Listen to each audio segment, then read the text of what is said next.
ሰላም ቤተሰብ እንዴት ናችሁልኝ? ሰላም ናችሁ ወይ? ሰላማችሁ ያላችሁበት ብዝት ብዝት ይበልልኝ ውዶቼ። እና እንዴት ናችሁልኝ? ደህና ናችሁ? ከኔ ጋር ሁሉ መልካም ነው፣ እግዚአብሔር ይመስገን። ከእናንተ ጋርም ሰላም እንደሆነ ተስፋ አደርጋለሁ ውዶቼ። እና ዛሬ የመጣሁበት ትላንትና ሄርሜላን ስለምናት የነበር ሄርሜላን ስለምናት ነበር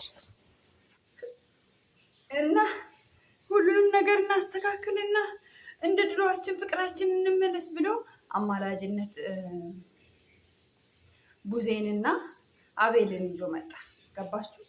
ቡዜንና አቤልን ይዞ መጥቶ ሄርሜላ በቃ አንዴ ለሁለቴ ለሶስት አልልሽም፣ አንዴ ብቻ ይቅርታ አድርጊለትና ከዛ በኋላ የራስሽን ነገር ትወስኛለሽ፣ ግን አሁን ይቅር በይው፣ አንዴ ብቻ ሞክሬው አለች። ሞክረው አለች እኮ ከዚህ በፊት እንዴ ቡዜ ምን እያደረግሽ ነው? ልጅቷ ሞክረዋለች፣ ከአንዴም ሶስቴ ሁለቴ ሞክረዋለች። ሂጂ ከህይወቴ ውጪ ብሏት ከአንዴም ሶስት ጊዜ ተመልሳ ተቀብላለች። አምስተኛ ስድስተኛ አስረኛ ከደገመች ይች ልጅ ጭንቅላቷ ትክክል አይሰራም ወይ ደግሞ ልደብናት ማለት ነው እንዴ። እንዴት ነው አንቺ የምታስብሽ? አንቺ በእሷ ቦታ ሆነሽ እንዴት ነው አንቺ ሲጀመር ሄርሜላ ጋር ሂጂ፣ አማላጅነት ሄርሜላ ጋር ሂጂ ስልሽ እንዴት እሺ ብለሽ ልትመጪ ይቻልሽ? አይ አብራም ያደረግከው ነገር ትክክል አይደለም፣ አይ እኔ መሄድ አልፈልግም ብለሽ እዛው መቆም ስትቺ፣ አይ እኔን እንደምታከብሪ ክብር ሌላ ክብር ሌላ። ይሄ እኮ የህይወት ጉዳይ ነው፣ ከግብር ጋር የምታያዩ ነገር አይደለም። ይሄ ህይወት ነው። ህይወት ደግሞ ቀልድ አይደለም። ለሱ ቀልድ ሊሆንለት ይችላል፣ ለሱ እንደፈለገ ሊመራ ይችላል ህይወትም ማለት ነው። ለሱ ቀላል ሊሆን ይችላል፣ ምክንያቱም ቀላል ነው ለሱ ከአንዱ ሴት ለቆ ወደ አንዱ ማሄድ፣ አንዱን ጋር ሄዶ ወደ አንዱ ማሄድ ለሱ ኖርማል ነው። ገባሽ? ኖርማል ነው ለወንድምሽ ማለት ነው። ነገር ግን እንዴት አንቺ እንደዛ ትያታለሽ? እንዴት አንቺ ይቅር በይ ትያታለሽ? ይቅር በይው፣ አንድ ላይ ኑሩ፣ አንድ ላይ ፍቅራችሁን ጀምሩ፣ አንድ ላይ ህይወታችሁን ኑሩ ማለት እንዴት ማለት ትችያለሽ? ይሄ ልጅ እኮ ነገ እንደማሄድ ምን እርግጠኛ ናት? የአብርሃምን ጸባይ እንደሆነ እያየኑ ነው። ቢያንስ ከእሷ ጋር ወይ አንድ ወር ወይ ሁለት ወር ሲቆይ ከዛ ደግሞ ሌላ ያገረሽበታል። ሄርሜላ እኮ ብላለች፣ አንተ ለአንተ ቀላል ነው ሴት ማሳደድ ለአንተ ቀላል ነው፣ ለእኔ ግን ይህንን ልቀበል አልችልም። እኔ ደግሞ ከማንም ሴት ጋር የምንቀየረውና ምንም ሴት አይደለሁም። ስለዚህ የራሴን ውሳኔ ወስኛለሁ። እባክን ካሁን በኋላ ስልክም አትደውልልኝ፣ አቤልም ቢሆን አትደውልልኝ አልፈልግም። እኔ የራሴን ውሳኔ ወስኛለሁ ብላለች። እውነት ሄርሜላ አንቺ በዚህ ሀሳብሽ ከጸንተሽ እውነት እርግጠኛ ነኝ 100% እርግጠኛ ነኝ ትጠቀሚበታለሽ እንጂ አትጎጅበት።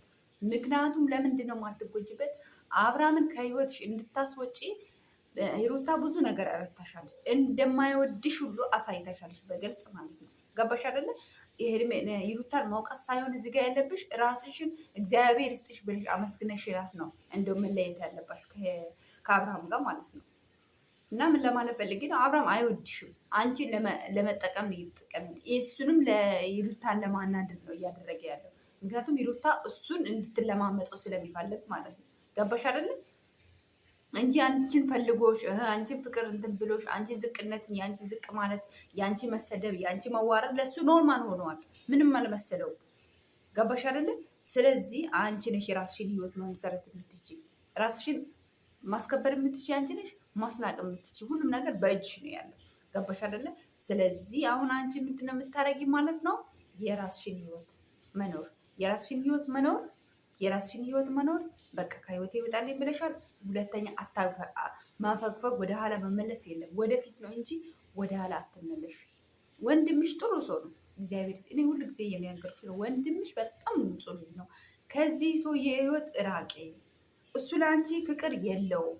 አንቺን እንደ መገልገያ ነው እየተገለገለብሽ ያለሽው ብሎሽ ተናግሮሻል። አንቺ ግን አይ እንደዛማ አትበል፣ አብርሃም እኔን ይወደኛል፣ አብርሃም እንዲህ ይለኛል ብለሽ ራስሽን መሸወድ ጀመርሽ። ገባሻል? ይሄ እኮ በሚዲያም እየታየ ነገር ነው። ግልጽ የሆነ ነገር ነው። ለአንቺ እንዴት እንዳልታየሽ አላቅም እንጂ ግልጽ ነገር ነው እኮ እያደረገ ያለ። ግልጽና ግልጽ ነገር ነው እያደረገ ያለ። ዛሬ ይቅርታ አደረግሽልን፣ ነገ ደግሞ ምን ዋስትና አለሽ ይሄ ሰውዬ ከአንቺ ጋር እንደሚሆን? እሱ እንደሆነ እያየሹ ነው። ተጨባጭ ባህሪ የለው። 13ቱን ሴት ነው የሚቀይረው። በዛ ላይ ደግሞ በጀርባቸው ፍቅር አለች። አሁን ፍቅር ምን እንደምታወራ እየሰማሽ ነው። ስለዚህ ከነዚህ ውካታ ኑ ህይወት አንቺ አውጥተሽ ራስሽን አግለሽ ከራስሽ ኑሮ ከራስሽ ላይ እንደ ስንት ነገር የሚጠብቅሽ ነገር አለ። ስንት ነገር አለ። ገና ልጅ ነሽ፣ ገና ወጣት ነሽ። ብዙ ነገሮችን መስራት ትችላለሽ። ብዙ ነገሮችን ማድረግ ትችያለሽ። እንዴ ህፃን ልጅ አይደለሽም፣ ትልቅ ልጅ ነሽ። ምን አንቺ ኧረ በስመ አብ እኔ አላውቅም። ይህን ሁሉ ጊዜ ራሱ አሁን ለሚመጣ ሰው ይህ ሁሉ ጊዜ ራሱ ከሱ ጋር እንትን ማለትሽ በጣም ነው የምናደደው፣ ጊዜሽን ሲያቃጥልብሽ። 1 ዓመት ማለት እኮ ቀላል አይደለም። 1 ዓመት ማለት አንድ ልጅ ተወልዶ ተረግዞ የሚወለድበት ጊዜ ነው። ገባሽ አይደል? 1 ዓመት ማለት ቀላል አይደለም። እድሜሽ ላይ ነው እየተጫወትሽ ያለሽው። የሴት እድሜ ደግሞ የምናውቀው ነው። ገባሽ አይደል? ጊዜሽን እድሜሽን ነው እየጨረሻ ያለሽ። ከሱ ጋር እየተንኳተትሽ ቁጥር ሁሉ ወይ አታገቢም ወይ የሆነ ክብር አይሰጥሽም። ዝም ብለሽ በቃ ከማንም ጋር እንደዚህ አፍ ለአፍ እየተካፈትሽ ትኖሪያለሽ ማለት ነው። ከዛ በሽተኛ ሆነሽ ትቀመጫለሽ። በቃ ይሄ ነው መጨረሻው። ሌላ ምንም ነገር የለም ከሱ ጋር። ይሩታ የያዘው ነው የያዛት ነገር ስለያዛት ነው ከሱ ጋር እንትን የምትለው እንጂ እሱነት እንትን ብላ አይደለም።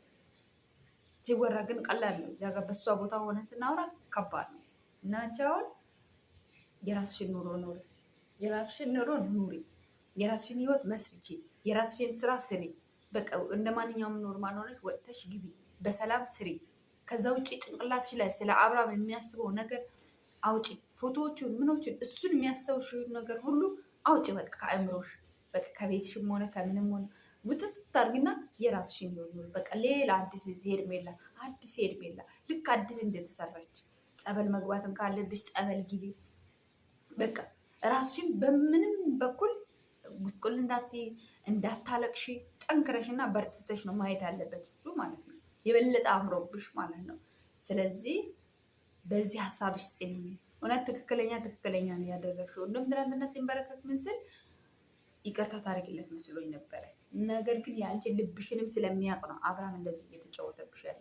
በቃ አሁን ብሄድም እሷ ምንም ባረጋት ይቅር ትለኛለች ስለምታፈቅረ የሚለው ስለሚያስብብ ነው እንደዚህ እየተጫወተብሽ ያለ። እንደ እህት ልምከርሽና ማለት ነው ቆፍጠን ብለሽ የራስሽን ህይወት ለመመሰረት የራስሽን ኑሮ ለመመሰረት ኑሪ። አብርሽ ለአንቺ አይጠቅምሽም። እውነት ነው የምልሽ አይጠቅምሽም። እንኳን ለአንቺ ለወለደ ልጅ እንኳን የማይሆን ሰውዬ ለአንቺ ይሆናል ብለሽ እንዳታስቢ። ለወለደ ልጅ ለአብርሃም እኮ ክፋ ያለው ነው ለአንቺ የሚሆን እንዳይመስልሽ። አንቺ እኮ ብልጥ ከሆንሽ ከሂሩታ መማር ትችያለሽ። አንቺ ብልጥ ብትሆኚ ከሂሩታ መማር ትችያለሽ። ገባሽ አይደል? ሂሩታ ምንም የበደለችው ነገር የለም። እሱ የሴት ሱስ ስላለበት ነው። እሷ ደግሞ ይህንን መቀበልና ማስተናገድ ስላቃታት ነው። እሱ ግዴታ መቀበል አለብሽ ብሎ ነው። ይሄን እንትረካቸው። ሌላ ምንም ነገር የለም ከእነሱ መካከል ውስጥ። ነገር ግን አንቺ ከዛ ውስጥ ውጭ፣ ራስሽን አውጭ ከዛ ውስጥ። እውነቴን ነው የምልሽ።